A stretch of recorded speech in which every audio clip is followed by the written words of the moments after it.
अस्सलाम वालेकुम स्टूडेंट्स। तो आज हम बात करेंगे नॉन ट्रेडिंग कंसर्न्स अकाउंट की। इसका ओवरव्यू मैं आपको दूंगा। आज के नॉन ट्रेडिंग कंसर्न हमने चैप्टर स्टार्ट करना है, तो उसमें क्या क्या चीज़ें ज़रूरी हैं और क्या क्या चीज़ें डिस्कस करेंगे इस चैप्टर के अंदर। आप लोगों ने बाहर टॉपिक देख ही लिया होगा टाइटल में या डिस्क्रिप्शन में कि हम नॉन ट्रेडिंग कंसर्न के बारे में आज डिस्कस करने वाले हैं। तो बिला तखीर किए वीडियो के अंदर हम अपने टॉपिक की तरफ बढ़ते हैं। तो नॉन ट्रेडिंग कंसर्न की बात कर रहा हूँ मैं कि नॉन ट्रेडिंग कंसर्न आज हम डिस्कस करने वाले हैं। नॉन ट्रेडिंग का मतलब क्या है? नॉन का मतलब होता है गैर, ट्रेडिंग का मतलब होता है तजारती, यानी कि गैर तजारती कंसर्न।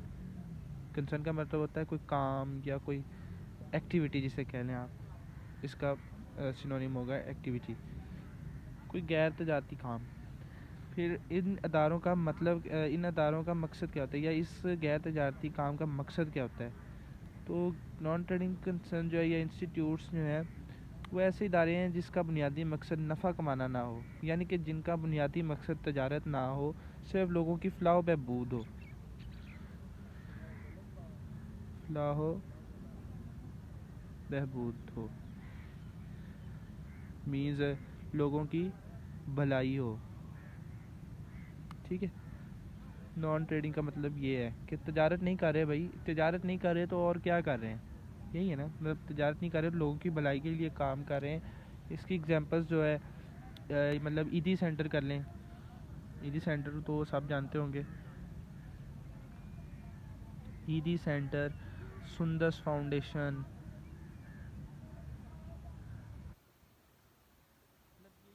जो कि तजारत नहीं कर रहे कोई भी, लेकिन लोगों की फलाह बहबूद के लिए काम ज़रूर कर रहे हैं। यानी कि लोगों को एम्बुलेंस प्रोवाइड करते हैं, मतलब जिनके पास कफ़न नहीं होता उनको कफ़न प्रोवाइड करते हैं, सैलाब ज़लज़ले वगैरह में हर तरफ की मतलब अपनी सर्विसेज प्रोवाइड करते हैं, लेकिन तजारत की गर्ज से नहीं, लोगों की भलाई के लिए या माशरे की भलाई के लिए, फलाह बहबूद के लिए वो ये काम करते हैं। तो नॉन ट्रेडिंग कंसर्न ऐसा इदारा होता है जिसका बुनियादी मकसद नफ़ा कमाना ना हो। ये बात तो हमें होगी क्लियर कि नॉन ट्रेडिंग कंसर्न होते क्या हैं। उसके बाद इनका सोर्स ऑफ इनकम क्या होता है, यानी कि ये इतने काम कर रहे हैं कि मतलब ये यहाँ पे एम्बुलेंस प्रोवाइड्स कर रहे हैं, उसका पेट्रोल यानी कि कफन प्रोवाइड कर रहे हैं, उसकी प्राइसेस, जाहिर बात है कोई चीज़ फ्री तो मिलती नहीं है, हर चीज़ की पे हमें करना पड़ता है किसी न किसी चीज़ की, यानी किसी न किसी तरीके हर चीज़ की हमें पेमेंट ज़रूर करनी पड़ती है। तो यानी कि इनका फिर सोर्स ऑफ इनकम क्या होता होगा, ये सब इतना कुछ मैनेज कैसे कर लेते हैं, आप खुद ही बताएं कि क्या हो सकता है। चैरिटी, सोर्स ऑफ इनकम इनके क्या हो सकते हैं, चैरिटी यानी कि खैरात, सदका खैरात लोग देते हैं ऐसे इंस्टीट्यूशंस में, तो वो इनकी सोर्स ऑफ इनकम होती है। डोनेशन, जो लोग ज़कात वगैरह देते हैं। मेंबरशिप फ़ीस, इनकी इदारों की मेंबरशिप होती है, जैसे क्लब की, स्पोर्ट्स क्लब्स को ले लें, स्पोर्ट्स स्पोर्ट्स क्लब, ये इसकी आप इसको आप ले लें, ये स्पोर्ट्स क्लब है, ये मतलब कोई हमें तजारत तो नहीं कर रहे ना, आवाम की खिदमत के, ये मतलब उनको इंजॉयमेंट प्रोवाइड करने के लिए उसने ये किया हुआ है। तो उसकी क्या होगी, मेंबरशिप फ़ीस।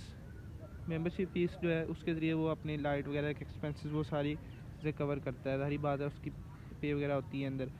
यानी कि मेंबरशिप फ़ीस के ज़रिए वो आप लोगों को सर्विस प्रोवाइड कर रहा है कि आप लोगों को इंजॉयमेंट प्रोवाइड कर रहा है। तो ये भी एक होती है सोर्स ऑफ इनकम एक नॉन ट्रेडिंग इंस्टीट्यूट की। ठीक है, फिर लेगेसीज, लेगेसीज का मतलब होता है तरका। तरके को आसान लफ्ज़ में आप विरासत भी कह सकते हैं, एग्जैक्ट मीनिंग तो नहीं बनता लेकिन आप विरासत कह सकते हैं। यानी कि वो चीज़ या वो जायदाद जो मरने वाला छोड़ जाता है। आप लोगों ने देखा होगा अक्सर ड्रामों फिल्मों वगैरह भी पाकिस्तान में बहुत चलता है कि वो अपनी जायदाद जो है किसी इंस्टीट्यूट के नाम कर गया, कि भाई किसी यतीम खाने के नाम कर दी उसने, मतलब वो जो चीज़ होती है ना उसे लेगेसी कहते हैं, LEGACY, लेगेसी। ठीक है, यानी कि मरने वाला जो अपनी जायदाद किसी एक खैराती इदारे को दे जाता है तो वो भी उनकी सोर्स ऑफ इनकम होती है। ये हो गया, हमने दो चीज़ें डिस्कस कर ली कि एक नॉन ट्रेडिंग कंसर्न होता क्या है भाई, उसके अंदर कौन कौन से एग्जांपल्स दी कि इस तरह के इंस्टीट्यूट्स आते हैं, लोगों की फलाह बहबूद के लिए काम करता है। फिर उसकी सोर्स ऑफ इनकम हमने डिस्कस की कि भाई charity, donation, membership fees, legacy, ये इनके इनकम्स हैं। ठीक है, उसके बाद अब हमने इसमें देखना होता है सरप्लस फाइंड करना होता है या डेफिसिट फाइंड करना होता है। जैसा कि हम दूसरे प्रॉफिट एंड लॉस अकाउंट में लॉस और प्रॉफिट फाइंड करते थे, चूँकि ये नॉन ट्रेडिंग कंसर्न है यानी कि खैराती अदारा है, तो उसमें हमें लॉस या प्रॉफिट तो नहीं आएगा ना। लॉस तो तब होता है जब हम बिज़नेस कर रहे होते हैं, या प्रॉफिट तब होता है जब हम बिज़नेस कर रहे होते कि हमें भाई हमने कारोबार किया, उसका नफ़ा हमें इतना आ गया, भाई हम कारी गैर तजारती काम रहे हैं यानी कि फ़लाह बहबूद के लिए कर रहे हैं, तो हमारे पास सरप्लस और डेफिसिट का लफ्ज़ जो है हम उसे यूज़ करेंगे।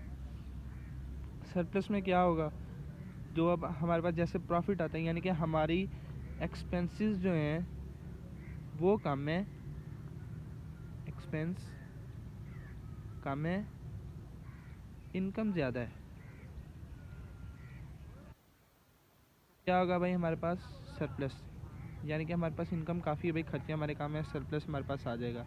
डेफिसिट में क्या होगा, ये हमारे पास एक्सपेंस ज़्यादा हैं और इनकम कम है, फिर हमारे पास डेफिसिट की शेप आएगी कि भाई हमारे पास जो है इनकम कम है, यानी कि हमारे अखराजात बहुत ज़्यादा हैं, पेट्रोल महंगा हो गया लेकिन इनकम जो है चैरिटी हमें कम मिल रही है, तो उसमें उस सूरत में हम डेफिसिट का नाम देते हैं बैलेंस शीट में जब हम ये ज़ाहिर करते हैं या इनकम एंड एक्सपेंडिचर अकाउंट में ज़ाहिर करते हैं।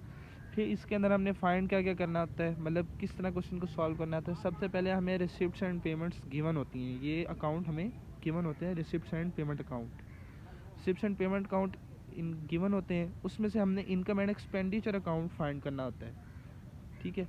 पेमेंट्स जो है उसे हम एक्सपेंस वाली साइड पे लिख देते हैं, एक्सपेंस जो है उसमें डेबिट होता है और इनकम क्रेडिट वाली साइड पे लिखी होती हैं, यानी कि जो पेमेंट्स है वो हम लिख देते हैं एक्सपेंसेस की साइड पे और जो इनकम जो है रिसिप्ट साइड में लिख देते हैं, सॉरी रिसिप्ट जो है रिसीविंग जो है उन्हें हम इनकम वाली साइड पे लिख देते हैं और पेमेंट को हम एक्सपेंसेस वाली साइड पे लिख देते हैं।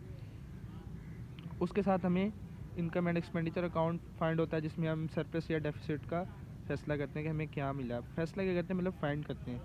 फिर उसके बाद इसकी जो चीज़ें रह जाती हैं उसके हम बैलेंस शीट में ज़ाहिर करते हैं, ठीक है। हमारे पास दो चीज़ें वो देता है हमें, capital plus revenue receipts and payments account में। जो रेवेन्यू है वो हम इनकम एंड एक्सपेंडिचर अकाउंट में शो करते हैं और जो कैपिटल है उसे हम बैलेंस शीट के अंदर शो करते हैं। तो जब कैपिटल और रेवेन्यू कंप्लीट हो जाता है तो हमारा क्वेश्चन सॉल्व हो जाता है। इनकम एंड एक्सपेंडिचर के अंदर मैं आपको बता दूँ सिर्फ पेमेंट नहीं, ओपनिंग बैलेंस, क्लोजिंग बैलेंस ये हमने डिस्कस नहीं करना होता, ये हम बैलेंस शीट के अंदर डिस्कस करते हैं, ठीक है ना, ये हम बैलेंस शीट के अंदर डिस्कस करते हैं। तो बाकी जो है उसी ईयर की हमने बात करनी है इनकम एंड एक्सपेंडिचर अकाउंट में, जिस ईयर का हमें वो कहेगा कि इसका काम करना है, ठीक है।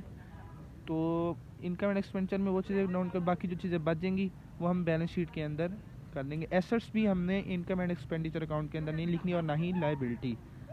तो इंशाल्लाह मिलते हैं नेक्स्ट वीडियो के साथ। उम्मीद करता हूँ आप लोगों को इस चैप्टर की समझ आई होगी कि हम इस चैप्टर में करने क्या वाले हैं। अपना ख्याल रखिएगा, अल्लाह हाफिज़।